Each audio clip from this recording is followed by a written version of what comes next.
comment on arrive à faire en sorte que nos enfants, comment on arrive à faire en sorte que les gens qui nous entourent vont être convaincus du message qu'on porte. Parce que des fois on dit, mais je suis tellement convaincu moi-même du message que je porte, je vis tellement avec ce message qui est tellement beau, et je constate et je vois que parfois les gens qui n'ont pas cette conviction, qui n'ont pas cette façon de vivre, etc., et j'arrive pas à les convaincre. Comment on fait? C'est quoi le secret?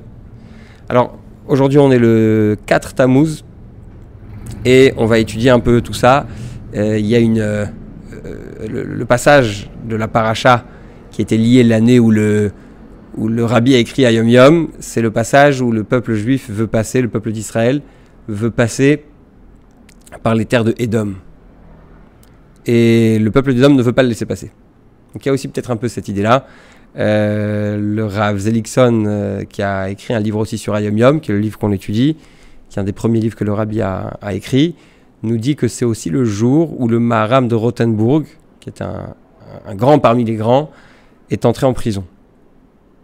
Et il a aussi eu un impact énorme sur sa ville. C'est aussi le Yortzeit, le jour de la Iloula de Rabbeinu Tam.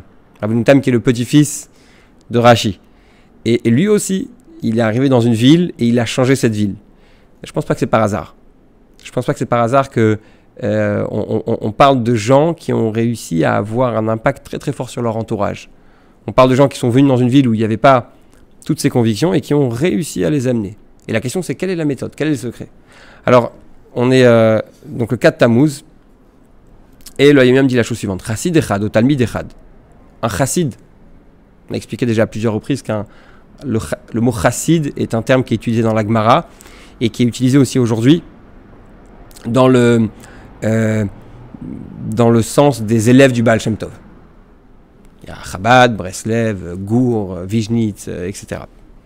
Ou talmid echad, ou un élève, Kasher noten libo dato venavsho ala Torah vechizuka, lorsqu'il donne, regardez bien les mots, son cœur, avant tout, son savoir, venavsho, son âme.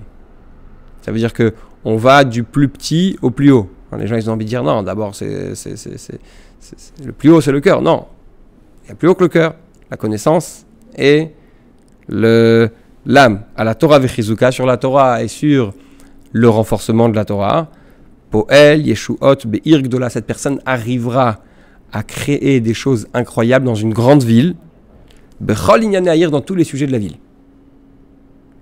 D'accord? Ça veut dire qu'a priori on arrive quelque part et on se dit je ne vais avoir un impact que peut-être dans mon entourage, peut-être dans ma synagogue, peut-être juste dans ma rue, mais en réalité on a la capacité d'avoir une influence même sur une ville entière. Alors c'est quoi le secret? Il y a une phrase toujours très mal comprise dans le Talmud. Cette phrase, elle dit « Le monde a été créé pour moi ». Dès qu'on dit ça, tout de suite les gens ils disent « Mais pour qui il se prend? Mais qu'est-ce que c'est que cette phrase? On pense qu'on est le nombril du monde. Tu es en train de dire « Regardez-moi, le monde il a été créé pour moi, tout le monde doit être mon serviteur, tout le monde doit être à mon service ». Mais en réalité, la phrase, elle est beaucoup plus... En réalité, cette phrase, ce qu'il faut comprendre, et c'est ce que tout le monde comprend mal parce que naturellement on a ce regard égoïste, mais en réalité cette phrase elle dit exactement le contraire. Cette phrase elle dit tous les projecteurs de ce monde sont rivés sur toi et on attend que tu apportes ce que tu as à apporter au monde. Et ça change toute la considération. Il y a celui qui dit le monde a été créé pour moi, tout le monde est à mon service, tout le monde doit m'aider, tout le monde doit me rendre service. Pas du tout, c'est le contraire. La Gemara, le Talmud nous dit chaque homme doit se réveiller le matin en se disant le monde a été créé pour moi. Ça ne veut pas dire que c'est le monde qui doit te servir, ça veut dire que c'est toi qui dois servir le monde. Et ça change toute la considération. Et donc, quand on va dans un endroit, et je lis ça avec ce qu'on est en train d'étudier aujourd'hui, quand on arrive dans un endroit et qu'on veut avoir un impact sur le monde, la bonne attitude c'est quoi? C'est je suis là pour servir le monde. J'ai été mis dans ce monde est là pour moi parce que j'ai moi une mission et j'ai une responsabilité qui me pèse sur la tête. Il y avait une interview du Rav Kotlarski, le fils du Rav Moshe Kotlarski, Rav Mendy Kotlarski. Donc, le Rav Moshe Kotlarski, c'était une personne qui était très proche du Rabbi, il a beaucoup travaillé pour développer Chabad dans le monde. Il est arrivé dans des endroits, il a aidé beaucoup de shluchim à s'installer et à créer leurs institutions, etc. Et puis, donc il a développé un bureau, beaucoup de projets, par exemple le mouvement Sit-in, Chabad pour les... Sit-in, c'est Chabad Teenagers, Chabad pour les jeunes, pour les adolescents. Chabad on campus, c'est le Chabad pour les étudiants. En fait, il a donné des outils qui sont extraordinaires pour le mouvement Chabad dans le monde entier. Et ce qui est très intéressant, c'est qu'il avait toute une équipe, il avait un bureau, c'est quelqu'un qui a une liste d'accomplissements extraordinaire. Et puis, son fils qui lui a succédé, en tout cas dans certaines de ses responsabilités, il passe dans un podcast. Le podcast américain du magazine Mishpacha, qui est un magazine très connu, religieux, etc. Et le présentateur, il lui dit, il pose une question très gênante. Il lui dit alors, comment c'est de travailler pour ton père? C'est pas trop gênant? Il n'en fait pas trop? Vous savez, la relation famille-travail, c'est pas toujours extraordinaire. Des fois, ça peut tourner au vinaigre. Ça peut être très compliqué. Et là, il y a des moments, tu écoutes des fois quelque chose pendant 1 heure et tu dis, oula, ça c'est un moment intéressant. Et il lui pose la question, est-ce que c'est pas trop difficile de travailler pour ton père? Et la réponse, elle est extraordinaire. Il lui dit, en réalité, mon père, il travaille pour nous tous. Ça veut dire que son père, c'était une figure. Et son père, en réalité, bien sûr, il avait des employés.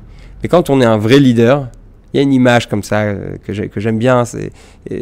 On voit des fois sur les réseaux sociaux la différence entre le vrai leader et le faux leader. Le faux leader, il se fait porter par les autres. Le vrai leader, c'est lui qui porte les autres. Et donc, l'attitude d'une personne qui veut changer ses enfants, c'est l'attitude d'une personne qui se dit qu'il est là pour ses enfants et pas que ses enfants sont là pour lui. Et là, on peut avoir un impact. En d'autres termes, quand est-ce qu'on peut avoir un impact? Quand on se considère étant au service des autres et pas quand les autres sont à notre service. Et quand on considère que la cause est plus importante que nous et pas que nous sommes plus importants que la cause et que nous l'utilisons pour nos intérêts personnels. Et on voit ça à plusieurs reprises dans la Torah, notamment dans l'histoire de Eliezer. À un moment donné, Eliezer, il dit à Abraham, comment est-ce que je peux être sûr que je vais réussir à convaincre cette fille que tu veux que j'amène pour ton fils, pour qu'elle marie ton fils, comment tu veux être sûr qu'elle va me suivre? Elle a le choix, non? Elle a libre arbitre. Et regardez dans la paracha de Chai Sarah, Avram, il dit à Eliezer, t'inquiète pas, elle te suivra. Hachem va envoyer son ange devant toi et elle te suivra. Et le rabbi demande, mais je comprends pas, comment est-ce que Abraham peut être sûr que Rivka va suivre Eliezer? C'est pas logique. A priori, elle a toujours le libre arbitre, non? Le rabbi dit en fait, quand tu regardes le comportement d'Eliezer, et tu vois que Eliezer est une personne qui met de côté complètement son ego, dans le sens où il est constamment en train de prier. Et deuxièmement, quand il se présente, vous remarquerez une chose, on ne l'appelle pas dans toute cette paracha, dans tout ce passage de la Torah, on ne l'appelle pas une seule fois par son prénom. On l'appelle le serviteur. On l'appelle l'homme. Mais on ne l'appelle pas Eliezer. Et même quand lui se présente, on se dit, bon, ça y est, il va prendre la place quand même. On parle de l'homme de maison, l'homme de main, du directeur, on va dire, Abraham c'est le président, je ne sais pas dans les mots de l'époque ce que ça donnait, mais en tout cas aujourd'hui, Abraham c'est le président, Eliezer c'est le directeur. C'est lui qui gère tout. Et il est le responsable, il est le deuxième, le second de l'un des hommes les plus puissants du monde de l'époque. Parce qu'Abraham est un homme très puissant et très riche. Mais quand il arrive devant Lavan, il dit pas bonjour, je me présente Eliezer, directeur des ventes. Enfin, vous voyez ce que je veux dire?